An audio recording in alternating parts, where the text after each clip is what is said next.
Global skill development mission में आपका स्वागत है। हेलो फ्रेंड्स, स्मार्टो सिस्टम्स की माईसीक्वल सीरीज़ में आपका स्वागत है और मेरा नाम है वरिंदर सिंह।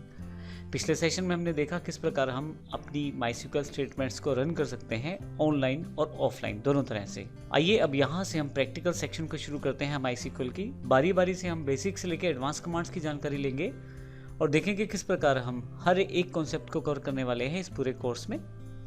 तो यहाँ पे हमारे पास सबसे पहला जो टॉपिक है डेटाबेस है।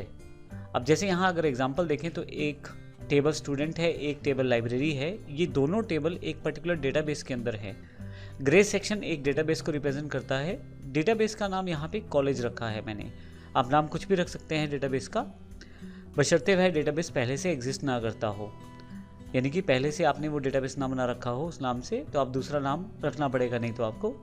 अब कॉलेज डेटाबेस है, इसमें दो टेबल हैं, स्टूडेंट और लाइब्रेरी। आप किसी पर्टिकुलर डेटाबेस के अंदर ही टेबल बना सकते हैं। तो इसका अर्थ ये हुआ कि सबसे पहले हमें माईसीक्वल में काम करने के लिए एक डेटाबेस बनाना पड़ेगा। डेटाबेस बनाने के लिए आपके पास कमांड्स अवेलेबल हैं जो हमने यहाँ बॉक्स में नीचे दिखाई हैं। यदि आप सिंपल डेटाबेस बनाना चाहते हैं तो आप टाइप कीजिए क्रिएट डेटाबेस, उसके बाद उस डेटाबेस का नाम, जैसे यहाँ कॉलेज दे दिया है मैंने।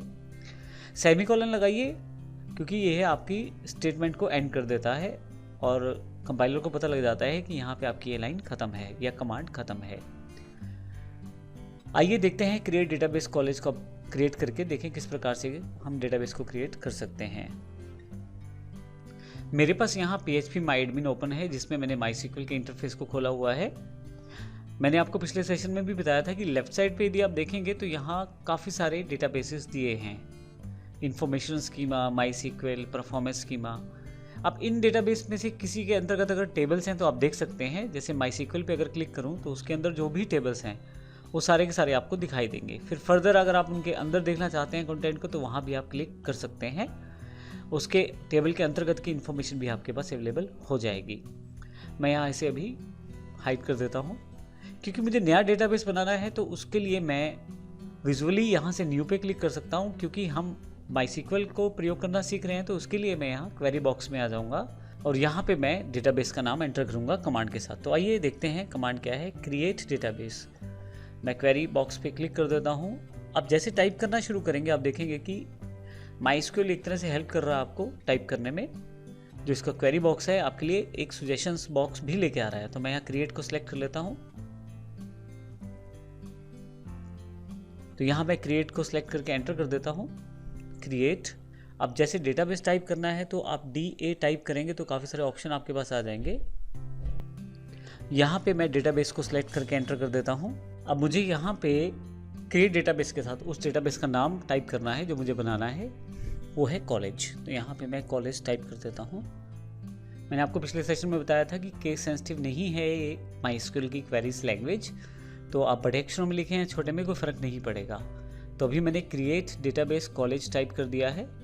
अभी मान लीजिए मैं कॉलेज नहीं लिखता तो आप ध्यान दें कि यहाँ पे एक रेड साइन अवेलेबल हो जाता है जो एक एरर को रिप्रेजेंट करता है, the name of the entity was expected. यहाँ पे यदि देखें तो रेड एक क्रॉस अवेलेबल हो गया है, वो ये बताना चाहता है कि आपने अभी नाम नहीं दिया डेटाबेस का।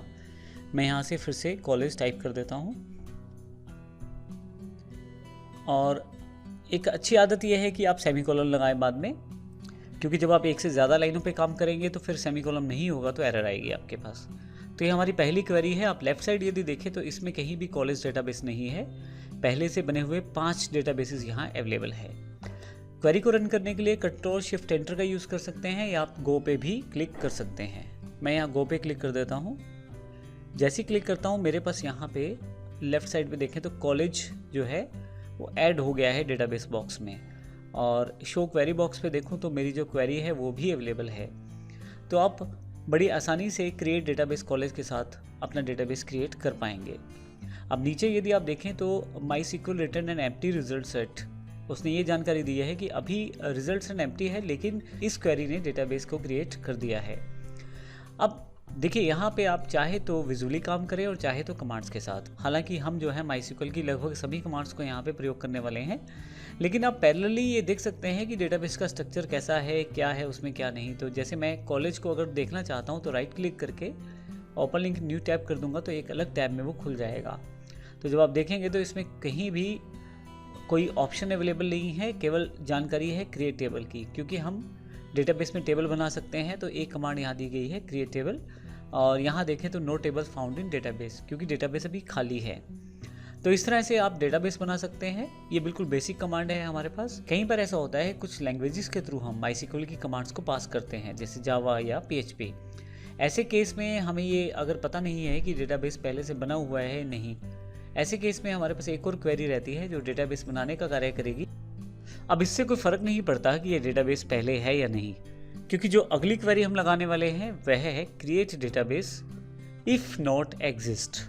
अब इफ़ नॉट एग्जिस्ट का मतलब है कि अगर पहले से डेटाबेस अवेलेबल नहीं है तो फिर क्रिएट कर दिया जाए, और अगर पहले से है तो फिर इस कमांड को इग्नोर कर दिया जाए। अब इसका बेनिफिट ये है कि अगर कॉलेज पहले से है, जैसा कि हमारे पास अवेलेबल है ऑप्शन, कॉलेज है पहले से डेटाबेस, तो ऐसे केस में नया डेटाबेस नहीं क्रिएट किया जाएगा, क्योंकि पहले से है वो हमारे पास डेटाबेस।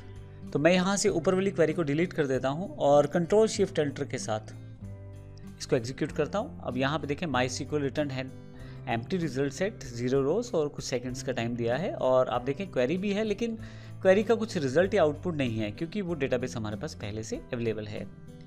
तो इस तरह से आप बेसिक डेटाबेस को बना सकते हैं। और अगर वो डेटाबेस पहले से है तो ऐसे केस में यदि आप PHP या जावा से कार्य कर रहे हैं और आपको पता ही नहीं है कि वो डेटाबेस एग्जिस्ट करता है या नहीं, तो फिर इस तरह से हम लोग कमांड्स को प्रयोग कर सकते हैं प्रोग्रामिंग में।